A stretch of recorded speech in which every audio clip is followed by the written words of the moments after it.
अस्सलाम वालेकुम। Last video में मैंने आप लोगों को एक्सप्लेन किया था एडजस्टमेंट जो कि फाइनल अकाउंट में होते हैं, लेकिन सिर्फ दो टाइप के ही एडजस्टमेंट मैंने आप लोग को एक्सप्लेन कर पाया था। वो था पहला जो कि थे कॉमन एडजस्टमेंट। कॉमन एडजस्टमेंट के बाद में मैंने सेकंड चीज़ आप लोग को बताई थी, वो थी एडजस्टमेंट ऑन गुड्स। आज मैं उसी में और आगे एडजस्टमेंट एक्सप्लेन करूँगा उसके, और सारे एडजस्टमेंट आज इस वीडियो में एंड कर दिए जाएंगे। स्टार्ट करते हैं आज का ये टॉपिक, सी डी और ई का टॉपिक। तो यहाँ पर मैंने हेडिंग लिख चुका हूं जो कि तीसरा है, C part, adjustment on partners. यहाँ हम लोग एक देखेंगे कि कुछ ऐसे एडजस्टमेंट जो कि फाइनल अकाउंट में आते हैं और वो सिर्फ पार्टनर से रिलेटेड होते हैं। ठीक है, तो एडजस्टमेंट ऑन पार्टनर्स होते हैं टोटल 4, लेकिन मैं उसको एकदम सिंपल तरीके से आप लोग का एडजस्टमेंट कराऊंगा और सिर्फ 2 पार्ट में। ठीक है, तो पहला जो होता है that is interest allowed on capital. Partnership deed में कहा गया है कि पार्टनर्स के कैपिटल के ऊपर हमको इंटरेस्ट देना है। तो अगर हम लोग को इंटरेस्ट ऑन कैपिटल देना है तो इंटरेस्ट ऑन कैपिटल का इफेक्ट एज कैपिटल देना है, इंटरेस्ट के ऊपर इंटरेस्ट देना है कैपिटल के ऊपर, तो हम लोग मानेंगे कि वो अपना बिजनेस का एक एक्सपेंस है। इसलिए पहला इफेक्ट जाएगा profit and loss, debit side. लिख लेता हूं मैं यहां पे, पहला effect profit and loss, debit side. और दूसरा इफेक्ट आएगा पार्टनर्स कैपिटल या तो पार्टनर्स का करंट अकाउंट, क्रेडिट साइड। ठीक है, कैपिटल के ऊपर अगर हम इंटरेस्ट देते हैं तो एक तरह का हमारा बिजनेस में एक्सपेंस है। This expense has to be paid to partner. और उसी तरह से इसका अपोजिट इफेक्ट जो हम लोग देखते हैं दूसरा, वो होता है interest allowed on drawings, interest charge on drawing भी बोल सकते हैं उसको, इंटरेस्ट चार्ज ऑन ड्रॉइंग्स। इसी के साथ में मैं और भी बता दूंगा एडजस्टमेंट के इफेक्ट। अपोजिट, पहले तो ये एक्सप्लेन करता हूं आप लोगों को, interest allowed on drawings. Capital और ड्रॉइंग्स दोनों अपोजिट इफेक्ट है। कैपिटल बिजनेस में लगाया गया है, ड्रॉइंग बिजनेस में से विड्रॉ किया गया, तो इसका इफेक्ट अपोजिट होगा totally. Profit and loss, credit side, और पार्टनर कैपिटल या करंट अकाउंट, डेबिट साइड। इस तरह से हम इंटरेस्ट ऑन कैपिटल और इंटरेस्ट ऑन ड्रॉइंग का भी इफेक्ट देख सकते हैं, दोनों अपोजिट है। ठीक है, तो ये 2 एडजस्टमेंट पार्टनर के हो गए। तीसरा एडजस्टमेंट होता है partner salary, partner are allowed salary. और चौथा एडजस्टमेंट होता है partners are allowed commission. Partner को सैलरी देना है या पार्टनर को कमीशन देना है। तो पार्टनर का सैलरी और पार्टनर को कमीशन, कोई भी चीज देना है तो हम लोग एक अलग से एडजस्टमेंट पास नहीं करते। मैं बता देता हूं कि शॉर्टकट में इंटरेस्ट ऑन कैपिटल जो है इसी का इफेक्ट होगा पार्टनर का सैलरी या पार्टनर का कमीशन। कोई भी चीज अगर हो तो उसका इफेक्ट सेम जैसा इंटरेस्ट ऑन कैपिटल का है वैसे ही पास करना है। मतलब पार्टनर को अगर हम सैलरी दे रहे हैं या पार्टनर को हम कमीशन देंगे तो दोनों ही चीज बिजनेस के पॉइंट ऑफ व्यू से एक एक्सपेंस है, इसलिए प्रॉफिट एंड लॉस का डेबिट साइड में आएगा। और क्रेडिट द रिसीवर रूल होता है अपना, तो पार्टनर्स को क्रेडिट कर दिया जाएगा। तो इस तरह से टोटल इंटरेस्ट, टोटल पार्टनर के ऊपर जो एडजस्टमेंट है 4 है, लेकिन 4 को मैंने यहाँ पे शॉर्ट में करके तुम लोग को 2 पार्ट में बता दिया है। Interest on capital, partner salary, partner commission, तीनों कंबाइन करके एक इफेक्ट सेम याद रखना है, प्रॉफिट एंड लॉस का डेबिट साइड, पार्टनर कैपिटल या करंट का क्रेडिट साइड। और इंटरेस्ट ऑन ड्रॉइंग को देखेंगे तो प्रॉफिट लॉस का क्रेडिट हो जाता है, लेकिन पार्टनर कैपिटल का डेबिट। ये था मेरा तीसरा पार्ट। अभी तक मैंने आप लोगों को 3 पार्ट एक्सप्लेन कर चुका हूं। एक कॉमन एडजस्टमेंट जो कि बहुत बार रिपीटेड होते हैं, जिसमें closing stock, pre received, pre paid, outstanding income, outstanding expenses, depreciation, bad debts, RDD, discount on returns, ये सारी चीजें बता दिया आप लोगों को मैंने। सेकंड, बी पार्ट, गुड्स के ऊपर जो एडजस्टमेंट है वो भी मैंने आप लोग को लिखा बताया हूं, एक्सप्लेन किया हूं कि गुड्स के ऊपर भी एडजस्टमेंट होते हैं। Goods purchase but not recorded, goods sold but not recorded, goods lost by fire, theft या goods distributed free sample, uninsured goods lost by theft, uninsured goods lost by fire and insurance company admitted claim.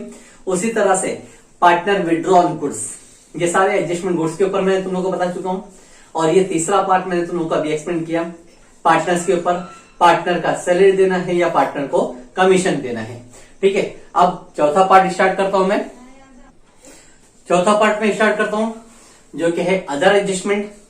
Other adjustment कुछ ऐसे adjustment है जो कि normally बहुत कम आते हैं। ठीक है, शायद ही किसी क्वेश्चन में आप लोग को इसमें से कोई एडजस्टमेंट मिले। अदर एडजस्टमेंट है ये। ठीक है, जैसा कि पहला है डिस्काउंट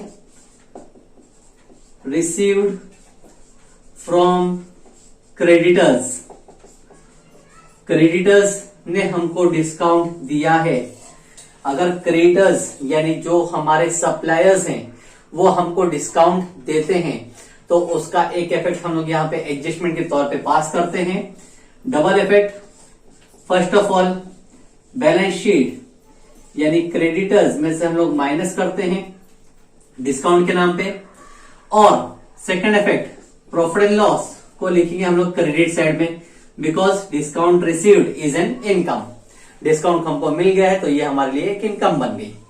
ठीक है, बहुत रेयर एडजस्टमेंट है। दूसरा टाइप जो क्या होता है bill receivable dishonoured by drawer, by drawee. किसी एक ड्रॉवी ने बिल रिसीवेबल को डिसऑनर कर दिया है। ठीक है, बिल रिसीवेबल डिसऑनर हुआ यानी कि जो हम लोग ने बिल्स ऑफ एक्सचेंज के चैप्टर में पढ़ा था ये कॉन्सेप्ट कि ड्रॉवर बिल बनाता है उसको डिस्काउंट करा दिया जाता है। अब वो बैंक में डिस्काउंट किया गया लेकिन ऑनर होना चाहिए, डिसऑनर होना चाहिए। अगर कोई ड्रॉवी डिसऑनर कर दे, पेमेंट नहीं करे तो उसका ही इफेक्ट हम लोग को यहाँ पे पास करना है। ये ऐसा एडजस्टमेंट है जिसके दोनों इफेक्ट बैलेंस शीट में ही आएंगे। बिल रिसीवेबल डिसऑनर्ड हुआ है तो पहला इफेक्ट है बैलेंस शीट में माइनस फ्रॉम बिल रिसीवेबल, और दूसरा इफेक्ट है बैलेंस शीट प्लस इन डेटर्स। ये दोनों एसेट साइड में होते हैं, बिल रिसीवेबल भी एसेट में ही होता है और डेटर्स भी एसेट में। लेकिन फर्क है कि पहला हम लोग बिल रिसीवेबल में से माइनस करते हैं तो डेटर्स में हम लोग उसको प्लस करते हैं। वैसे ही तीसरा एडजस्टमेंट है बिल पेएबल डिसऑनर्ड। अगर कोई बिल पेएबल है उसको हमने डिसऑनर्ड कर दिया है। ठीक है, बिल पेएबल डिसऑनर्ड है तो उसका भी सेम ऐसे इफेक्ट पास किया जाएगा अपोजिट वे में। बैलेंस शीट में ही दोनों इफेक्ट आएंगे। पहली चीज बिल पेएबल में से हम उसको माइनस करेंगे, दूसरा इफेक्ट हम लोग क्रेडिटर्स में उसको प्लस कर देंगे। ये कुछ 3 एडजस्टमेंट है जो कॉमन मैंने अभी तक आप लोग को बताया, लेकिन इनमें से बहुत रेयरली कोई एडजस्टमेंट आता है। और साथ में और भी एडजस्टमेंट है जिस तरह से मैं बताऊं अभी, one expense included in some other, one expense included in some other. कुछ ऐसे ट्रांजैक्शन होते हैं जहां पे हम गलती कर देते हैं जिसको बोलते हैं एरर्स।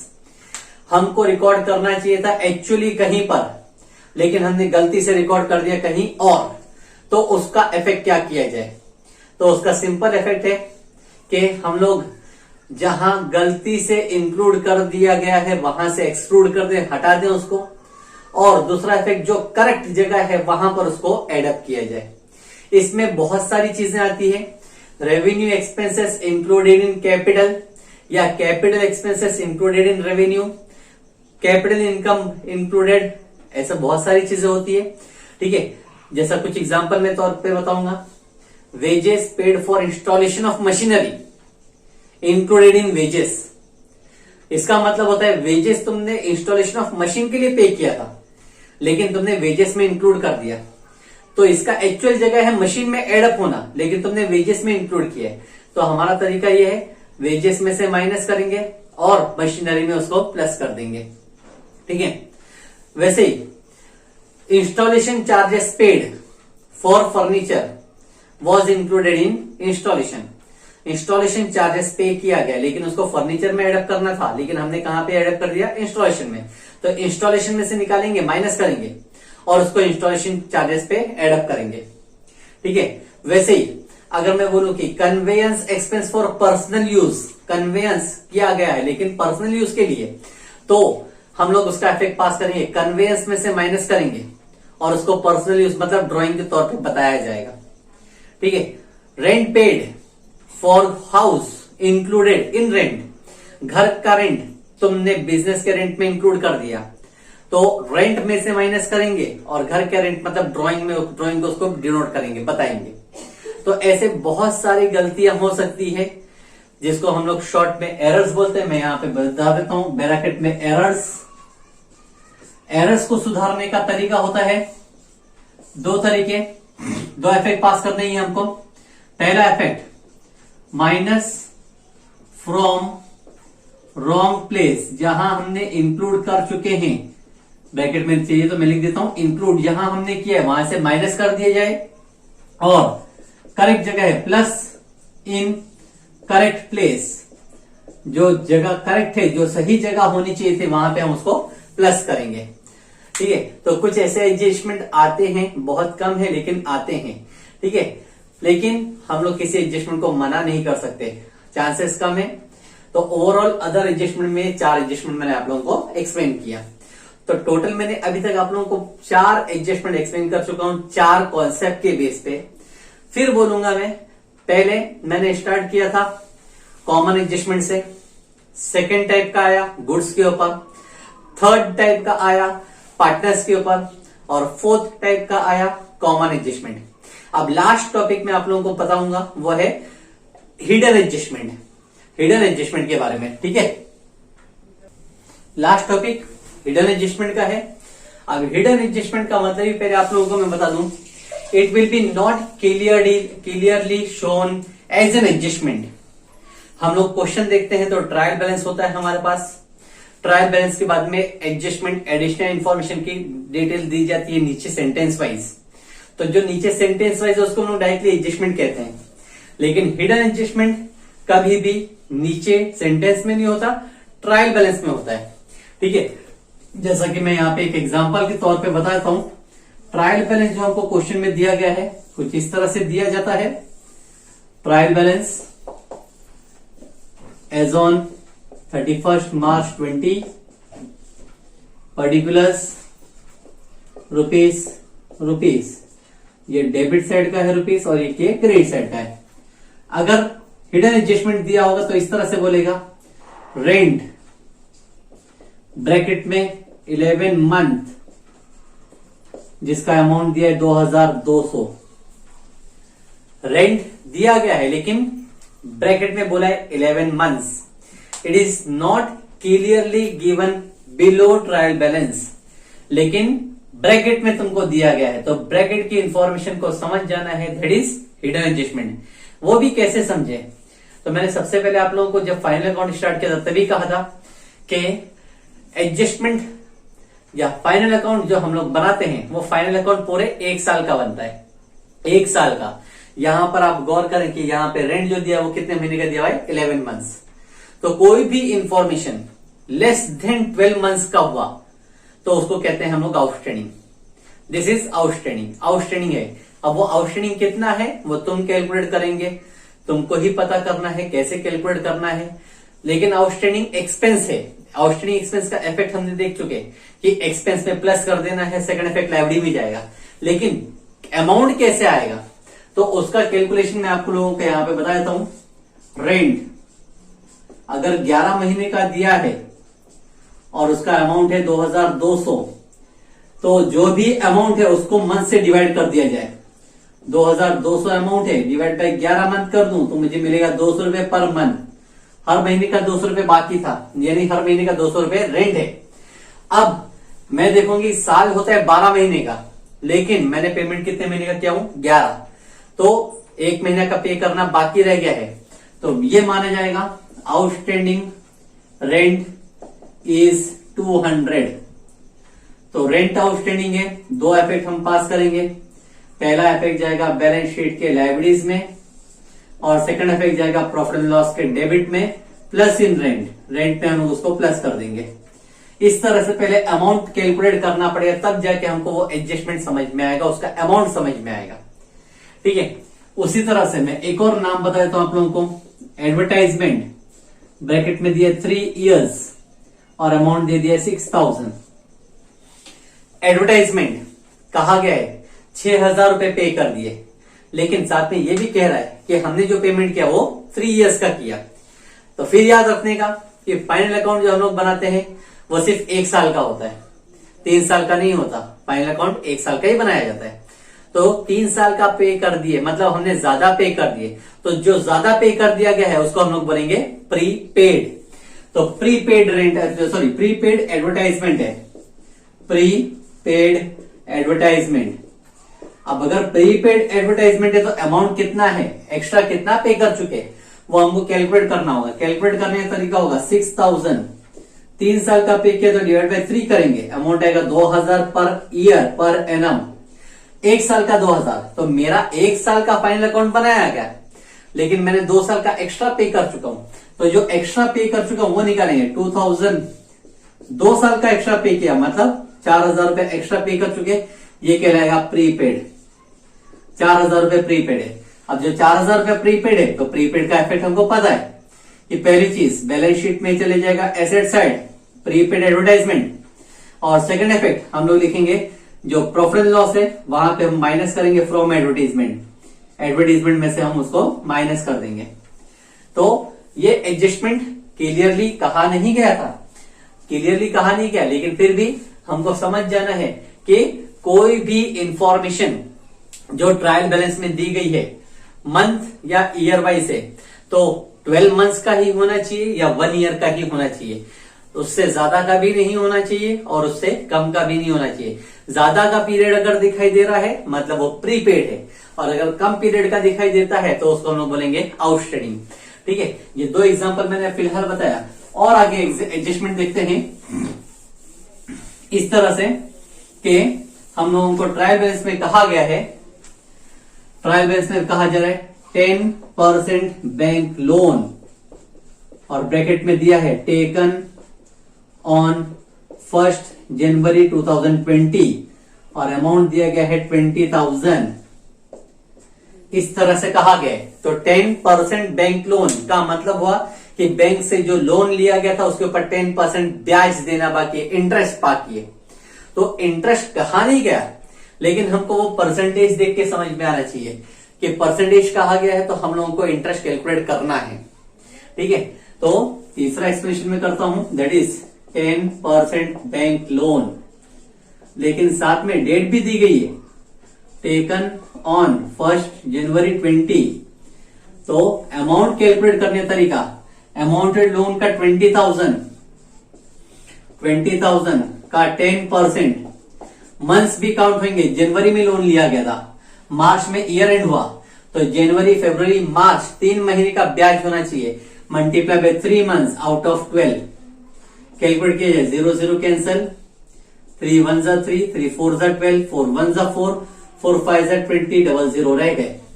यानी इंटरेस्ट ऑन बैंक लोन आ रहा है 500, दैट इज आउटस्टैंडिंग। तो इसको हम लोग मानेंगे 500 as interest on bank loan. Bank loan के ऊपर 500 रुपए पे करना बाकी है, इसका इफेक्ट जाएगा प्रॉफिट एंड लॉस का डेबिट और बैलेंस शीट का लायबिलिटी साइड। ठीक है, उसी तरह से अगर मुझे कहा जाता है 8% इन्वेस्टमेंट, ब्रैकेट में दिया डेट 1 जुलाई 2019, अमाउंट दिया है 10,000। ठीक है, तो इस तरह से भी अगर मुझे कहा गया 8% इन्वेस्टमेंट और अमाउंट दिया 10,000, तो यानी जो मैंने इन्वेस्टमेंट किया हूं शेयर्स में हो सकता है, सॉरी डिबेंचर में हो सकता है, बैंक लोन में हो सकता है, या फिक्स डिपॉजिट में हो सकता है, कहीं पे भी मैंने इन्वेस्टमेंट कर दिया हूं, कहीं पे भी, लेकिन उसके ऊपर ब्याज कितना है मेरा 8%। तो इसका भी कैलकुलेशन वैसे ही किया जाएगा, 8% इन्वेस्टमेंट ब्रैकेट में 1 जुलाई 2019 की डेट है। कैलकुलेशन इस तरह से करना पड़ेगा, 10,000 का 8% लेकिन साथ में मंथ्स काउंट करेंगे तो जुलाई से काउंट होगा, from July to March. July to March होता है 9 मंथ्स आउट ऑफ 12। 2 0 कैंसिल किया, 2 0 कैंसिल किया, 4 2 8, 4 3 12, 4 1 3 1 3, 3 3 9। 100 multiply by 2 multiply by 3, 100 multiply by 2 होता है 200, 200 इंटू 3 होगा 600। 600 एज इंटरेस्ट ऑन इन्वेस्टमेंट, ये 600 रुपए इंटरेस्ट ऑन इन्वेस्टमेंट का, तो इसका भी इफेक्ट हमको पास करना पड़ेगा। इंटरेस्ट ऑन इन्वेस्टमेंट मिलता है, मिलने वाला होता है, तो इसका इफेक्ट आएगा प्रॉफिट एंड लॉस में क्रेडिट साइड, और सेकंड इफेक्ट जाएगा बैलेंस शीट के एसेट साइड में। ठीक है, तो इस तरह से अगर कोई भी इंफॉर्मेशन दी जाती है, ट्रायल बैलेंस में ब्रैकेट में बताया जाता है, तो उसको हम लोग मानते हैं कि वो हिडन एडजस्टमेंट है। और हिडन एडजस्टमेंट का इफेक्ट हमको पास करना पड़ता है ट्वाइस।